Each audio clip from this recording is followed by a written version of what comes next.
It's just a nonsense.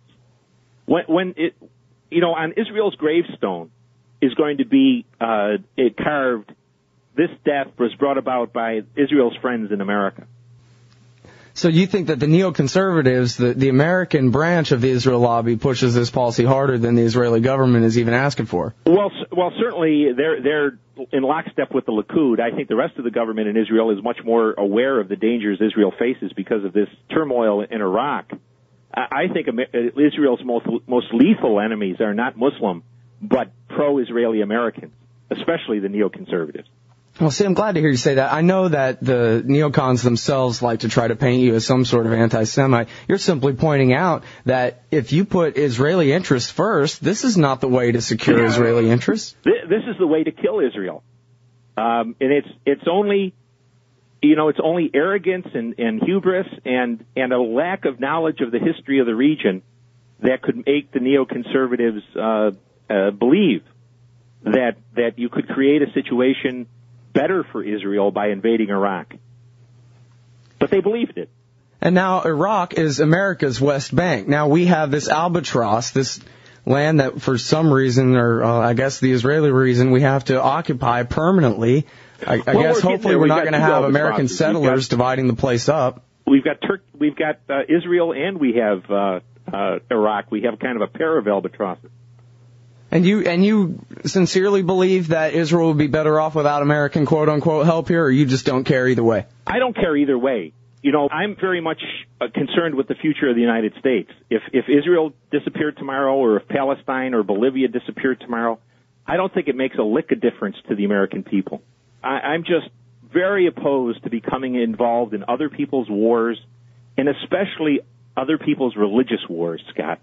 What I'm afraid of is eventually this contest between Israelis and Arabs is going to come to the streets of the United States. And I think before that happens, we need to get clear of it. Now, there's a very interesting article I saw today, and I believe the link was on Antiwar.com. It's from the globeandmail.com. Extraordinary rendition procedure, unreliable, says CIA vet who created it. And I was actually wanting to bring up this issue with you on the show today. I wasn't quite sure how to approach it, but, here you go. Michael Scheuer, who helped create the extraordinary rendition process back during the 1990s, now saying that the process is unreliable. Please elaborate and tell us what you think might be a better solution. I'm not sure if he was at the same conference I was at.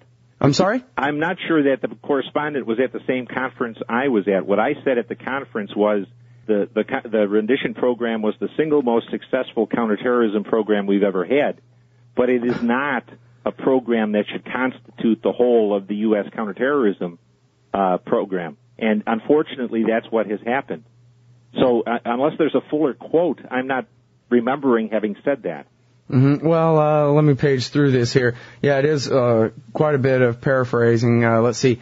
But he added that resulting interrogations proved dubious once suspects were sent to third country prisons such as Syria or Egypt. Quote, you could bet on the testimony given to you it was altered in a way that would serve the interests of the country that was giving it, he said. So it was very tainted in the sense that if country X or if country Y interrogated these people, you would really have some information, but it would be far from coupled with what was actually being said.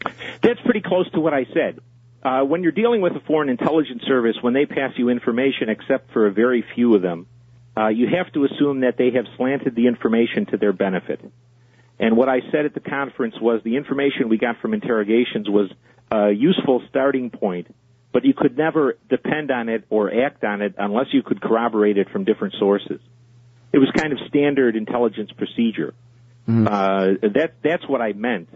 And he might also be referring, they always pay particular attention to the 3 cases of rendition that turned out to be people who were later said not to be involved in it. And what I said was, I think if there's 150 and you make 3 mistakes, that's pretty good. That's not unreliable, but rather it's a pretty reliable system, a pretty well-managed system. Well, maybe for government work. Well, you know what's going to happen, Scott? We're going to have to kill them on the battlefield.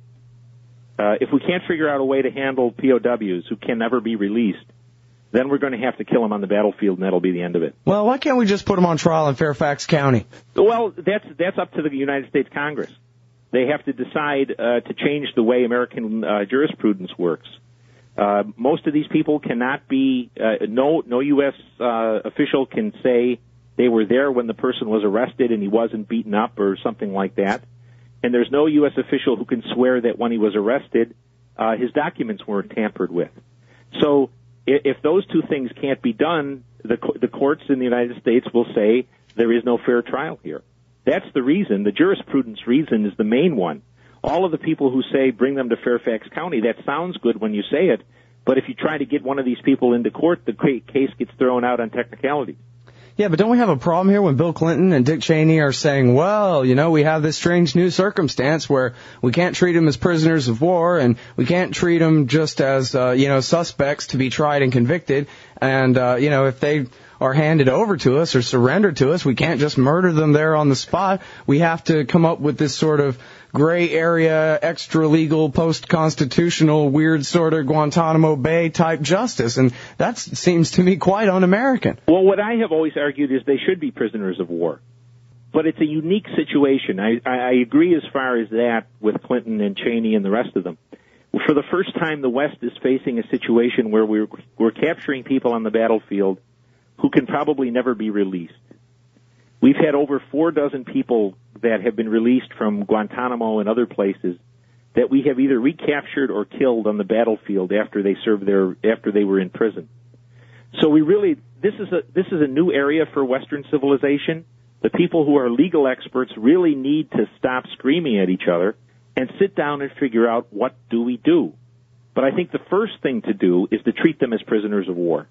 To put them in stockades like we did the Germans and the Japanese, let the Red Cross bring them cookies, let them write their letters to their ma, all of that kind of good stuff that prisoners of war do. I think that's essential first step.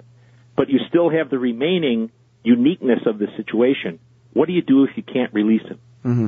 Well, I think that's certainly at least a good start. And I want to know about, did Bill Clinton just come to you and say, all right, Mr. Scheuer, what are we going to do here about this? How did this rendition program start? It started simply because we were watching the proliferation of the Sunni groups in Al-Qaeda around the world. And Tony Lake, who was the national security advisor, and his deputy, Berger, and Richard Clark and the president decided they needed to do something about this. And so they said to the agency, please start dismantling these cells and capturing these people. And we're a service organization. We said, right, what do you want done with them? And they said, it's up to us. And we said, at that time, we're not jailers. What do you want done with these folks? And they basically said, that's up to you. And the result was then to only focus on members of Al-Qaeda who were, number one, very senior in the organization, and 2, who had an outstanding legal warrant for them somewhere in the world, usually in the Arab world. And so those people were targeted for arrest and transferred to the countries that wanted them for a legal process.